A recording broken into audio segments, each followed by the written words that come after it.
What's up, fellas?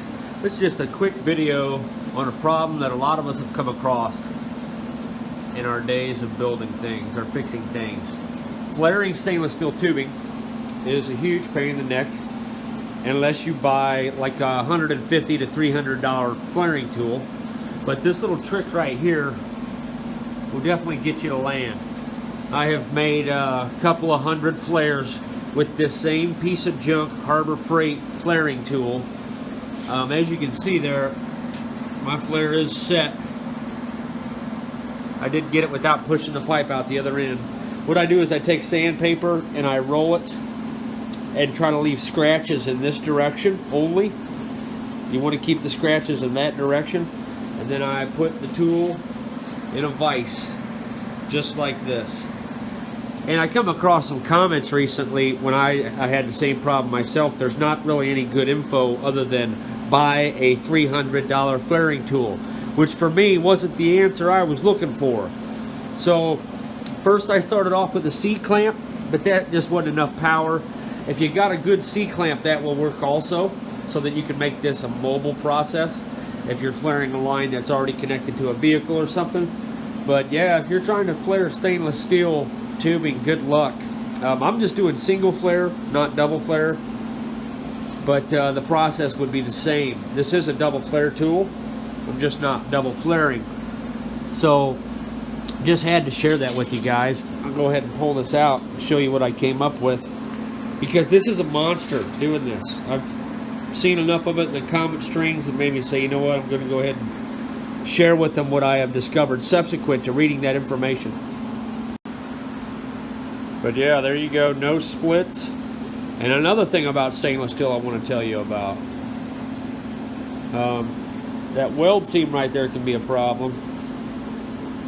Can't really see it here. But anyway, another problem with stainless steel is if you cut it with a tubing cutter, you work harden the steel. And what that can do is cause the flare to start splitting on you. So if your flares are splitting on you, then just end it with the cutting tool already and just use a cut-off wheel.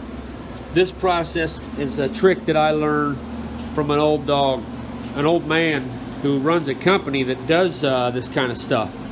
So that was his method, was right off the bat, just stop using the tubing cutter on stainless steel. You can't do that. It is not the way the professionals do it. So just stopping that alone may solve some of the problems that have brought you to this video.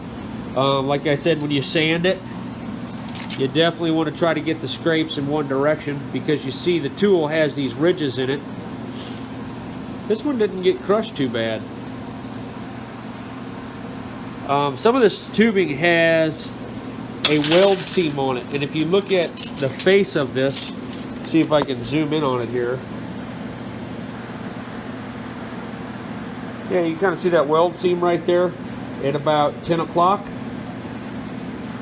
That weld seam will cause these to leak unless you double flare.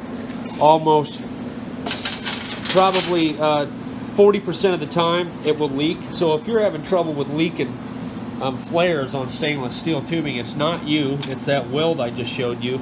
And I have footage from a previous video during the process of fabricating this boiler where I pointed out, watch, this particular flare leak with that bad weld joint is going to leak. And sure enough, that was the only one that leaked. They actually sell a compound made specifically for the HVAC community to handle these leaks, and it goes right on the flare joint, or the flare seal itself. I'll leave a link in the description if I think about it. You can check it out. So if you're having trouble with your flares leaking, it's not just you. It's everybody who's ever done them has come across that problem. It's just, I think that's why double flares are a better option in my opinion. But for the most part, I think they say to snug these up tight and then turn 3/4 of a turn, and that's supposed to seal it. But I have found what actually seals it is looking at the device in service and then slowly turn the nut until it stops leaking. If it doesn't, it's because of that weld seam, and you will never be able to tighten it tight enough to smash that weld, especially if you used a tubing cutter, because you work hard in that area, it's not going to receive the seal. It's going to have that little microscopic canal in there that's basically the Nile River when you're at 300 psi's. So just had to share that with you guys, man, because I remembered one person in the comments was just struggling bad on that. So there you go. I'm shutting up. Forgive the accent. I got a summer cold somehow. I don't know how you pull that off.